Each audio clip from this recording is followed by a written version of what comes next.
صحابہ نے مسجد میں بیٹھ گئے، میری توجہ سے بات سننا، صحابہ مسجد میں بیٹھ گئے، کہنے لگے یار اتنے ملکوں کے وزیر آتے ہیں، سفیر آتے ہیں، پر عمر فاروق کی طامت وہی پھٹی ہوئی، کرتا وہی پیوند والا، عجیب آدمی ہے، اب تو اللہ نے آسانی بھی دی ہے، کرتا ہی بدل لے۔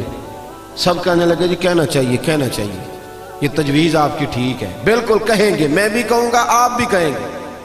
جب طے ہو گیا نا عمر کو کہنا ہے تو حضرت ابو دردہ بولے، کہنے لگے یہ تو ٹھیک ہے عمر کو کہنا ہے کرتا لے لو، پر یہ بتاؤ کہ اس شیر سے بات کس نے کرنی ہے؟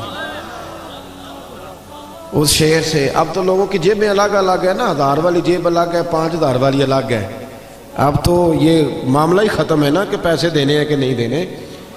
تو کہا کس نے کہنا حضرت عمر سے؟ تو صحابہ کہنے لگے کہ ایک بندہ ہمارے پاس ہے جو حضرت عمر سے بات کر سکتا ہے۔ کہا وہ کون؟ کہنے لگے مولا علی شیر خدا، حضرت علی۔ اور ان لوگوں کا آپس میں بڑا پیار تھا، اشداء علی الکفار رحماء بینہم، کافروں پہ سخت تھے، آپس میں تو بڑے ہی رحم دل تھے، پیار تھا۔ اور جب قرآن کہتا ہے آپس میں رحم دل تھے تو پھر ہم قرآن کی مانیں گے، کسی غیر کی نہیں مانیں گے۔ تو قرآن نے کہہ دیا آپس میں رحم دل تھے تو پھر کسی اور سے ہمیں تفصیل لینے کی کوئی ضرورت نہیں ہے۔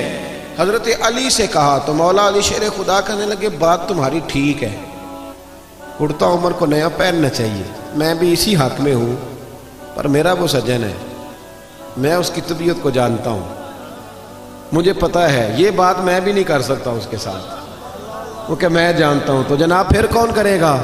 تو حضرت عمر کہنے لگے ایک بندہ ہے، ایک شخصیت ہے، وہ کہیں گے تو عمر مان جائیں گے۔ کہ وہ کون؟ کہ ام المومنین سیدہ عائشہ صدیقہ رضی اللہ تعالی عنہا، وہ مومنوں کی ماں ہے، ہر ایک کے لیے قابل احترام ہے، وہ کہیں گی تو عمر مان جائیں گے۔ جناب عمر کسی کی پرواہ نہیں کرتے تھے، کسریٰ کے بادشاہ نے وقت مانگا تو فرمایا جاؤ دوڑ جاؤ، ٹائم کوئی نہیں۔ لیکن سیدہ عائشہ کے پاس لوگوں نے جا کے کہا کہ یہ بات ہے، عمر کو کہنا کرتا نیا پہنے۔ جب جا کے کہا نا، اماں جی نے کہا عمر سے بات کر لیتے ہیں، بلاؤ نا ذرا عمر کو۔ حضرت عمر کو پیغام گیا تو دوڑے ہوئے آئے، پردے کے پیچھے اتحیات میں بیٹھ گئے، آنکھوں میں آنسو۔ اماں جی میں نے دیر تو نہیں کر دی؟ اماں جی میں نے کوئی حکم ماننے میں دیر تو نہیں کی؟ کہا نہیں وقت پہ آ گئے ہو۔ اماں جی کیا حکم تھا؟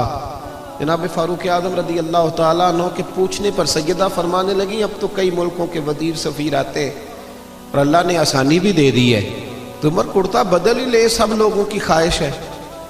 جب سیدہ نے کہا تو فرماتی ہے میں نے پوری بات عمر کو سمجھائی، پر قربان جاؤں فاروق اعظم رضی اللہ تعالیٰ سنتے رہے۔ جب میں خاموش ہوئی تو کہا اماں جی مجھے بھی اجازت ہے ایک جملہ کہنے کی؟ کہا عمر اجازت ہے۔ تو جناب عمر رو پڑے، کہنے لگے میرے لیے ضروری ہے آپ کی بات ماننا، آپ جیسے کہیں گی میں مان لوں گا، پر مجھے اسی طرح کے کرتے پہنائیے گا جس طرح کے میں رسول پاک کے دور میں پہنا کرتا تھا، اور میں انہی طریقوں پہ چلنا چاہتا ہوں جن پہ ابو بکر صدیق چلے۔ اماں جی میں سمجھتا ہوں کہ میری عزت کرتے میں نہیں، میری عزت تو محمد عربی کی غلامی میں ہے، آپ مہربانی فرمائیں۔